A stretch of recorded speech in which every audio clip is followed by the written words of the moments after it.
Choisir l'Europe en particulier, la France, si vous voulez rester libre. C'est l'appel lancé auprès de 800 chercheurs américains ici présents dans ce majestueux édifice de la Sorbonne. En majorité chercheurs en sciences sociales liées à l'étude des discriminations que Donald Trump considère comme de la propagande woke. Ce terme un peu fourre-tout utilisé par les conservateurs pour décrire les progressistes. Et dans cette guerre idéologique, le gouvernement américain utilise l'intelligence artificielle pour cibler certains termes, toute une liste de mots liés au DEI pour diversité, équité et inclusion. Une véritable chasse aux sorcières qui pénalise aussi des recherches du domaine du climat et de la santé.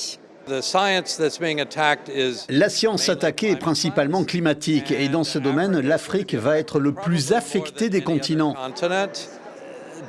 Donald Trump a une relation très négative avec l'Afrique et je pense que les Africains vont être les plus touchés. J'ai eu ma bourse fédérale coupée il y a un mois.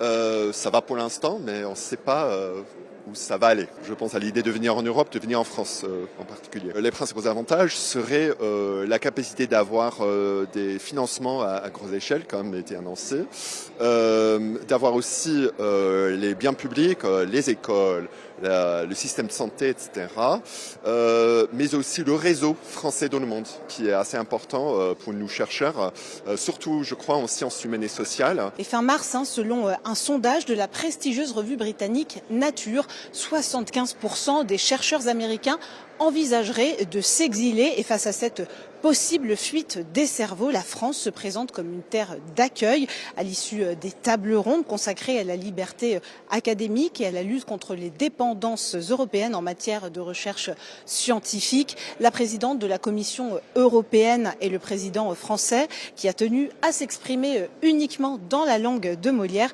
ont annoncé des enveloppes pour accueillir et financer les étudiants. Écoutez.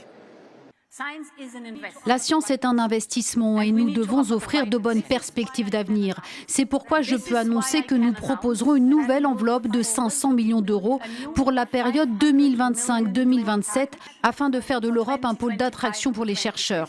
Et l'objectif est du doctorant au prix Nobel en passant par les post-docs, les professeurs juniors, d'accueillir autant que de besoin et avec une seule exigence de qualité des candidats.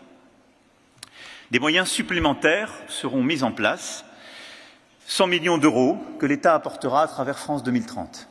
Voilà pour les promesses accueillies, il faut bien le dire, avec un certain scepticisme, car en France, la recherche va mal, les étudiants sont de plus en plus précaires. Cette année encore, le budget de l'enseignement supérieur et de la recherche a été amputé de près d'1 milliard d'euros, d'autant que Paris affiche clairement son envie d'attirer des profils de chercheurs plutôt spécialisés dans l'intelligence artificielle, un domaine qui reste préservé et même privilégié aux États-Unis, contrairement, vous l'aurez compris, aux sciences humaines, plus que jamais dans le viseur de l'administration Trump.